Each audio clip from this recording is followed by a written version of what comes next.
Hey, it's James Rees from Cricket Matters, and I'm with Gray Cook, who's a kind of a big deal in the world of physical therapy and sports performance. One of the most common questions I get from fast bowlers is, why do I keep falling away, suffering from lateral flexion when I bowl? Well, who better to explain it than Gray Cook, the man himself, who's seen a lot of lateral flexion in his time with a variety of sports. So Gray, over to you. The reason we're coming at it a little bit different is when people see that in any sport, we immediately try to start coaching it away. Stop doing that.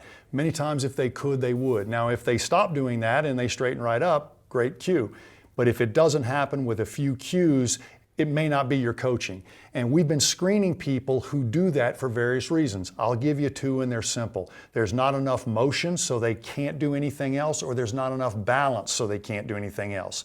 When people fall off to one side, they're usually not getting low enough before they rotate, or they can't rotate, or they can't balance while they rotate.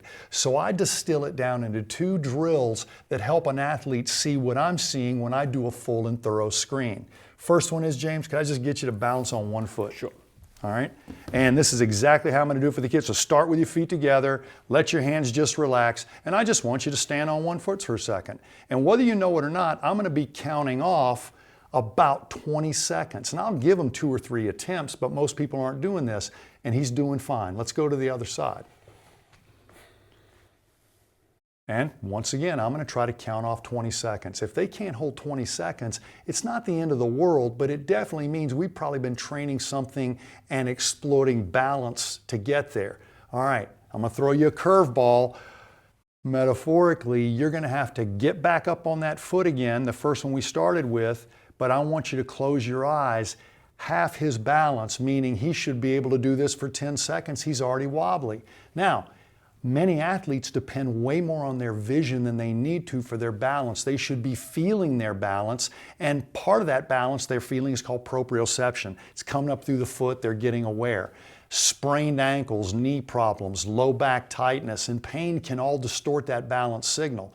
But in cricket or any other sport, we need your eyes dedicated to what you're doing. So you should have automatic cat-like balance even with your eyes closed for 10 seconds. And if you don't, we're going to make sure the drills that we're doing aren't making that worse. How many times, James, have you seen somebody warm up and think that whole 15 minutes was wasted? Well, if I give an athlete with balance problems a warm up, they're going to have better balance after the warm up.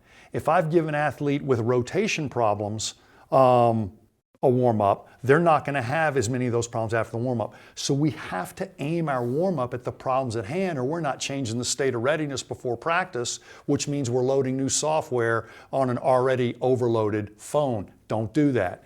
Reset. So we're going to drop down to one knee. James, I'm going to get you to narrow your base.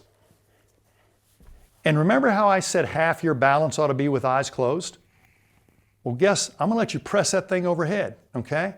And I want you to turn and pretend like this end of that thing is a paintball gun. And I've been teasing you all day and you want to shoot me right there, but I need you looking at me too.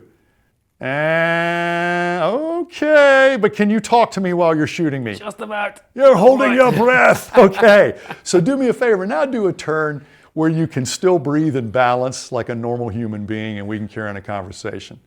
And that's honestly about all you got. Okay, cool. Now come back down, and I want you to hook that behind your elbows, and then bring your hands back around to the front of your chest and narrow that base like you had it. Good. And then turn again. Okay? You're not going nearly as far, but this should be at least half of what you want to do up there. And let me show you how good it could be. Won't you switch sides for me?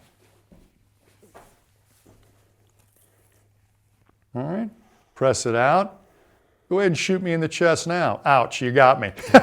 Okay, but also go down behind your elbows, lock it up a little bit, and give me that turn again.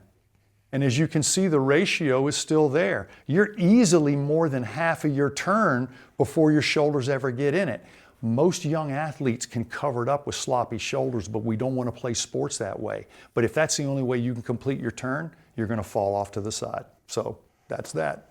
Brilliant. So guys, just 2 takeaways. For any coaches, any cricketers out there, check rotation in half kneeling, check your balance. And from there, we can find solutions to the problems you're having. So If you enjoyed that video, please make sure you like, review and subscribe, and we'll see you very soon. Thanks, Gray. Much appreciated. You're welcome.